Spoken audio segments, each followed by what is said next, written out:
Hi guys, happy Monday. Welcome to another episode of Real Estate Investing Explained with Enrique Huerta. Today's topic is housing investments. This is part one where we're going to speak about single family and residential housing investments. This is not, large apartment complexes, multifamily units, except for the duplex, triplex, fourplex. These are individual purchases. This is how most investors begin their investing journey. And we'll jump right into it. With a detached single family residence, it is exactly what it says. A single family home on an individual lot with a yard, maybe a 2-car garage, single story, 2-story, has a backyard, doesn't matter. It's the bread and butter of the single family rental space where you buy a house, you rent it out, and as an investor, you pocket the difference between the mortgage and the upkeep of that property and the rent you're charging to the resident that lives in that property. You pocket that. That is your return on your investment. One thing to be aware of is that historically, and even today, it has been a market where the majority of investors are individual investors. But after the 2008-2009 Great Recession, as they call it, large institutional investors did enter this marketplace. Private equity funds and investment firms bought up homes by the hundreds. They fixed them up and they rented them out, and today they have them as cash flowing properties. Some of these funds have sold them off and reaped very handsome profits. Other funds continue to hold them for sustainable cash flow. They basically taken the single family residence investment model and turned it into a quasi multifamily model. We will talk about the benefits and disadvantages of doing that tomorrow. But for now, just know that it is becoming more widely accepted across the world to have this as an investment beyond just, your rich uncle maybe having his own house, another house that he rents out and pockets that monthly change. So a single family residence is the most common single family housing investment.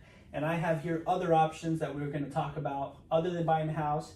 You can buy a PUD, which can look like a single family residence, but it is a legal zoning term. It's a planned unit development.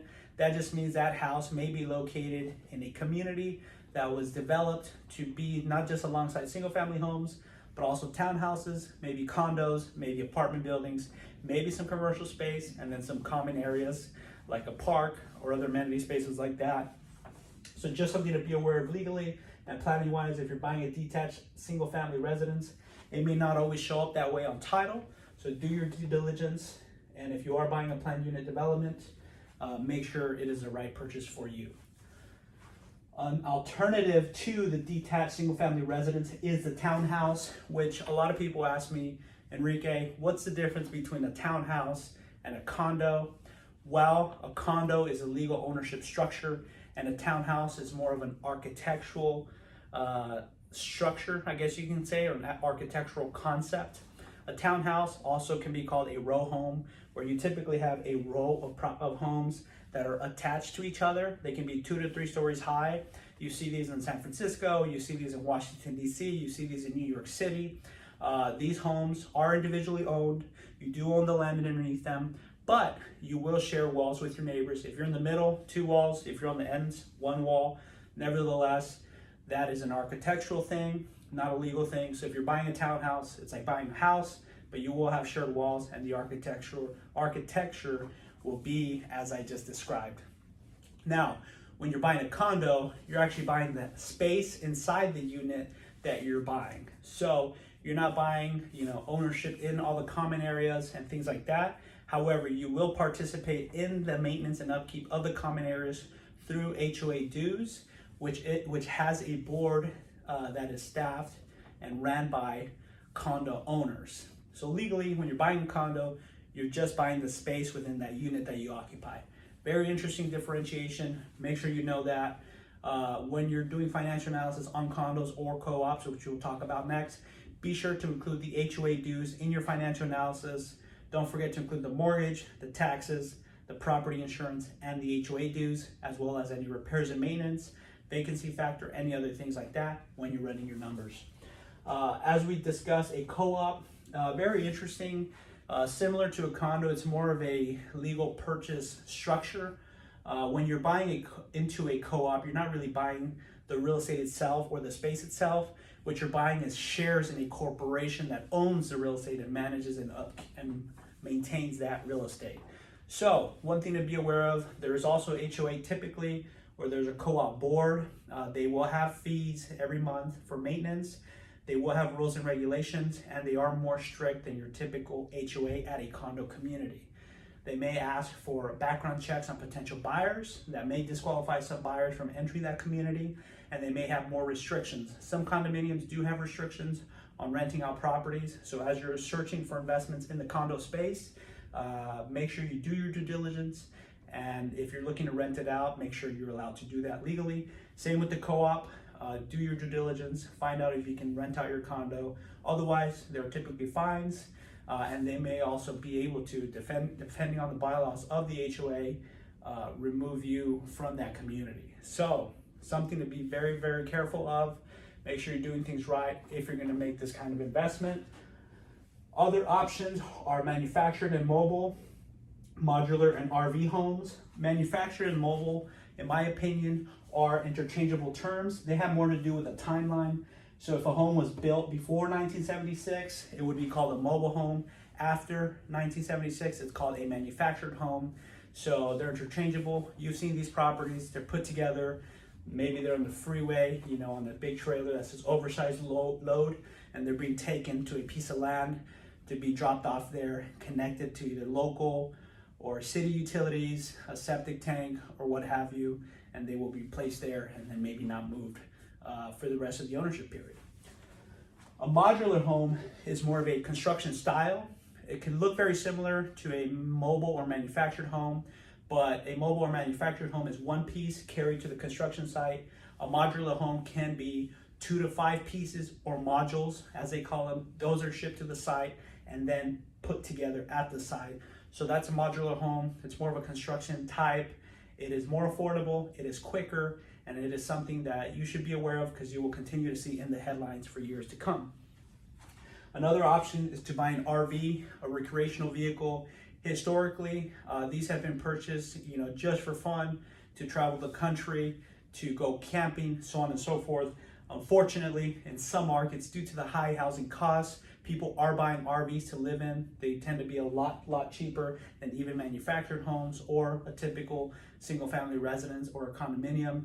Therefore, people are buying these as places to live. I have not seen people buy them individually to rent them out, at least not for the long term, but people do buy these for short-term income, renting them for a week at a time, a month at a time, etc. So it is an option as an investment. A lot of people may not look at it as a housing investment. I'm still putting it here just because tomorrow we'll talk about multifamily. We'll talk about RV parks. So stay tuned for that. Also, the last thing that would be considered a single family residential investment can be an Airbnb, where basically you can buy any of these and rent them out via a service like Airbnb, VRBO, etc. Again, it's my take or position that it's not really a single family residential investment. The real estate itself is, but given the short-term stay nature of the lease, I would consider it more of a hospitality investment similar to a hotel. Nevertheless, Airbnb, something to look at as a residential real estate investment. And then here, while it's not a single family investment, it is a residential investment. Anything that's 1, 2, 3, or 4 units is considered a residential investment by the different financing entities that provide mortgages to the real estate world. So I'm including them here. A duplex, triplex, fourplex, very similar to a single family residence, except a duplex is what? Two family residence, a triplex is 3, and a fourplex is 4. If I had to start in this category as a real estate investor, I would definitely do my best to start here. I would skip the house and the condo. I would go to the duplex, triplex, fourplex. The reason being, condos, townhouses, co-ops, etc., they have HOA fees. They're more expensive. There's a lot of politics involved with the boards and HOAs. Single family residences, they can be expensive, or the rents won't be high enough to support making cash flow in certain markets. And then these other categories, they are great investments, but very similar to this, the parks that these are in may have rules, they may have restrictions, they may not be the best investment for you if you can only own one.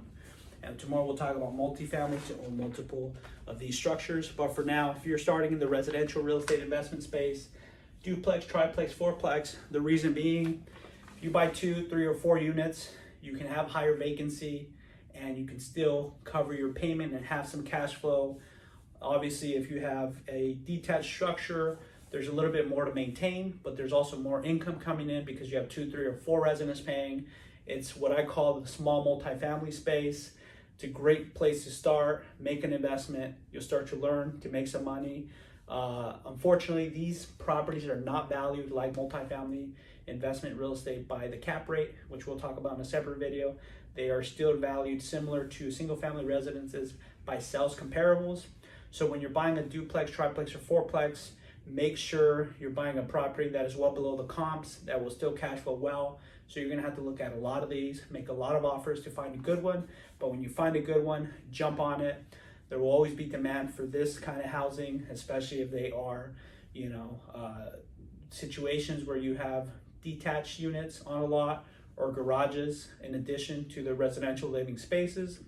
And one other benefit of purchasing duplex, triplex, fourplex is if you're a new investor and you're looking to make a direct investment, you can actually use an FHA loan to buy one of these, just as you would buy one of these. So with 3.5 down, and the credit, what I would call standards, are changing every week right now because of coronavirus. But with 3.5% down through the FHA, usually a 620 FICO score, you can also buy a duplex, triplex, fourplex.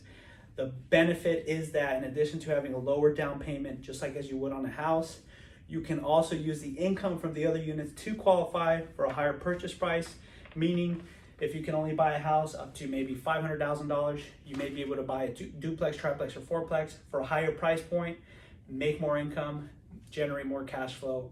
You'll be a lot happier and start enjoying the 4 benefits of real estate investing that we discussed last week. So again, these are the residential single family housing investments for you to know about. If you have more questions, comment below. Otherwise, feel free to tune in tomorrow where we'll talk about multifamily, which is my personal favorite. And I look forward to talking to you then. Have a great day. Thanks for tuning in.